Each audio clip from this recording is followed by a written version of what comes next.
today we're going to talk about the shoulders. And now, when we talk about the shoulders in Pilates, there is sort of a lot to think about, and I want to break that down today. So when your Pilates instructor tells you, place your shoulders down on your mat, what we're talking about are these two bony parts right here, okay?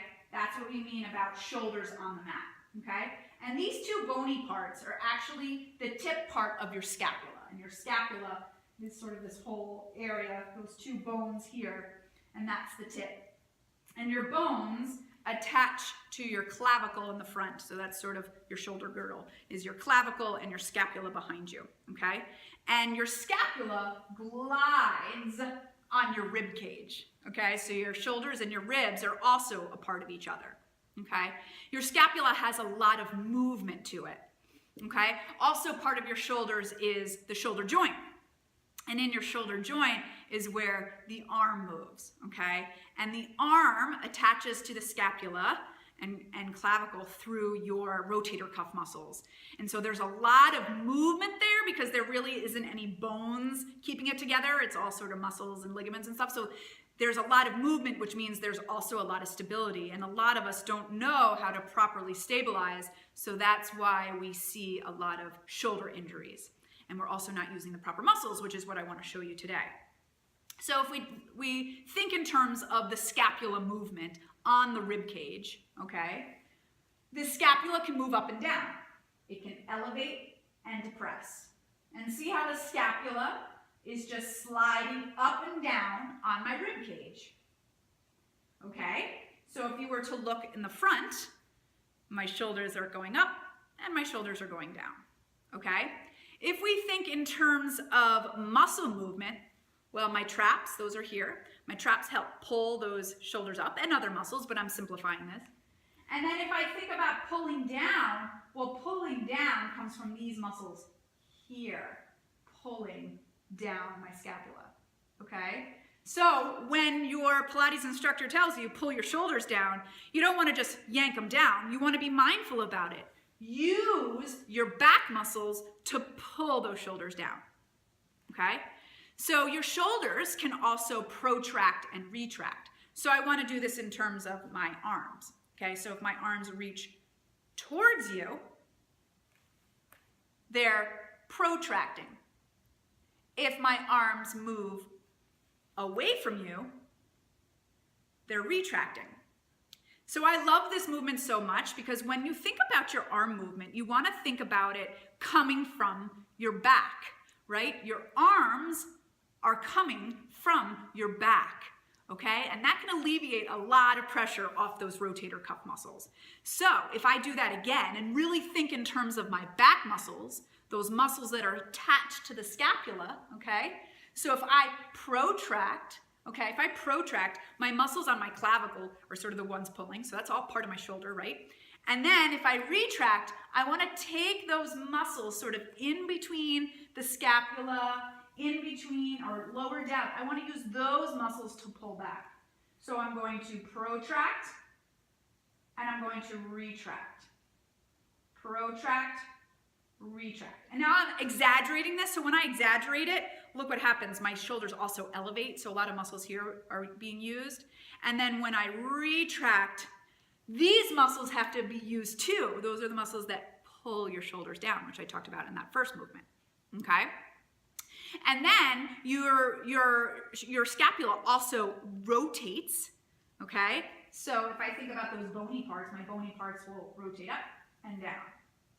So let's say if I lift my arms up, you can see sort of the rotation, and then if I start to lift up further, you can see the rotation really happening. And then I lower down, okay? Now, when you move your arms, think about your arms moving from your back. So if I do that same exercise again, and I'm thinking about my muscles that are attached to the scapula, as I pull my arms up, I also want to think about those muscles on my back pulling the arms down. Now notice, when I pull my arms up, I'm not elevating my shoulders. If I were to lift up and elevate my shoulders, well, now it's all neck and traps, and that's where you're going to feel a lot of pain, a lot of tension, okay? So anytime you feel tension when you're doing sort of upper body work, it's probably because you're not engaging your back muscles, okay? And again, this is all simple terms, but for the most part, this is why it's happening, okay?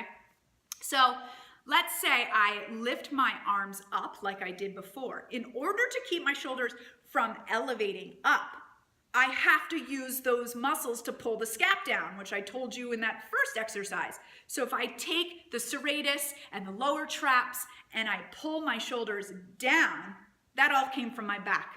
That all came from these muscles here. I also like to think heavy armpits.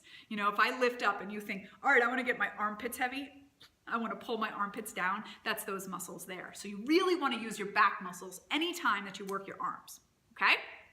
So if you're gonna work your arms from side to side, this is a big movement that we use in Pilates a lot, or you work in anything, okay?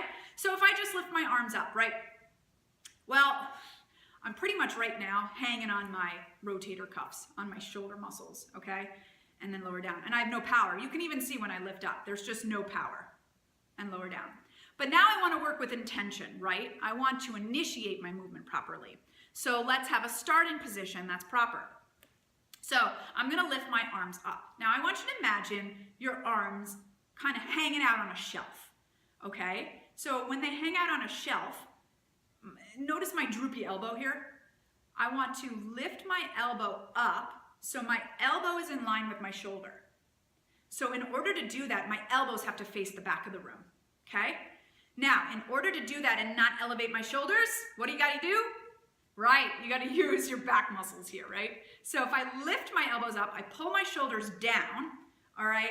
That's a lot of work right now on my upper mid-back, my deltoids, everything's working. Notice how dancers have such sculpted arms, right?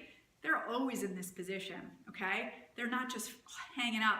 What I hate to see is like when people do weights from here, right? What is that doing? That's not doing anything, right? You wanna lift the elbows up, elbows face the back of the room, shoulders down, and then I want you to feel energy in your body and fill it from side to side. Get energy like you're a superhero. Pull your elbows up, pull your shoulders down, reach through the fingertips, engage your abs, elongate your spine, and just hold there. Holy cow, is that work, right? So now, with intention, move your arms down, pull them down with your back muscles, and then when you lift those arms up, try not to elevate those shoulders by working the back muscles, okay? Everything comes from those back muscles. So now if I take those arms in front of me, I'm reaching in front, but I'm pulling back with my back muscles. Everything's working from here, right? That's my base, that's my anchor. That's the anchor of my arms. If I lower down, right, get my anchor all squared away, really pull the scapula in place, and so then I lift up, there should be really no movement in my shoulders. The rotation of the scapula then comes when I lift up, and when I lift up, I am pulling down from there, okay? You want to allow the scapula to rotate and widen your back. So let's think about that. As you lift the arms up, feel your scapula rotating and widening your back. Now, as I said in the beginning, your back, your scapula, is attached to your clavicle as well. So you want to try to balance these 2 points and keep them equally wide. You don't want to shorten either one, okay? So if I lift up, I want to keep my clavicle wide, keep my back wide, and hold up here and feel like the tips of my shoulder blades sort of reaching from side to side to my armpits. My shoulders are down. My God, there's a lot going on in my brain to do that one movement, right? So when we talk shoulders, we're talking lots of stuff. There's a lot of stuff going on. And you know what's really interesting is when you do a push-up, so the push-up, yes, is about the arms, it's about the chest, it's about the abs. But if you really think of this in terms of your shoulders, like your shoulders really staying in place, that scapula staying in that place. And when I say scapula staying in that place, it's like staying here in like a little V. It goes down into a V. It stays there. So when you do your push-ups, nothing in your back should move. So your push-ups are actually coming from your back muscles. How about that? So I hope this was helpful for you in a little bit of a sense. It just kind of gets you thinking. When you're doing dishes, or especially when you have to reach for things, have it come from your back. Reach your arms from your back. Use your anchor. Use that base of support to come from when you're reaching. So if you reach, you shouldn't be reaching from here. If you're reaching from here, it's all in there. It's all in your rotator cuffs. It's all going to be injury. It's all going to be pain. Want it to come from almost like your mid-back, right? Your lower back to mid-back. So if I reach from there, and it looks silly, like, oh, let me go reach for a dish. But seriously, I want you to think about it today after watching this video, is put this mental power into your everyday movement and see what it does. Does your movement become more efficient? Do you feel less pain? Are you maybe developing muscles you haven't developed before? And then when you sort of get into in your practice every day, then put it into your workouts. Then see what changes in your workouts. You never know. When your body becomes more efficient, you become a powerhouse and you get results fast. And that's what I want for you. I want you to feel like so playful and youthful and good and energized. And that's what proper alignment does. But remember, you have to initiate everything, even if it's to pick up a dish in your cabinet, is initiate the movement properly first before you move. But I hope this is helpful for you. I really enjoy sort of teaching you guys some tidbits here and there. So take care. Have a great day. I'll talk to you soon. Bye-bye.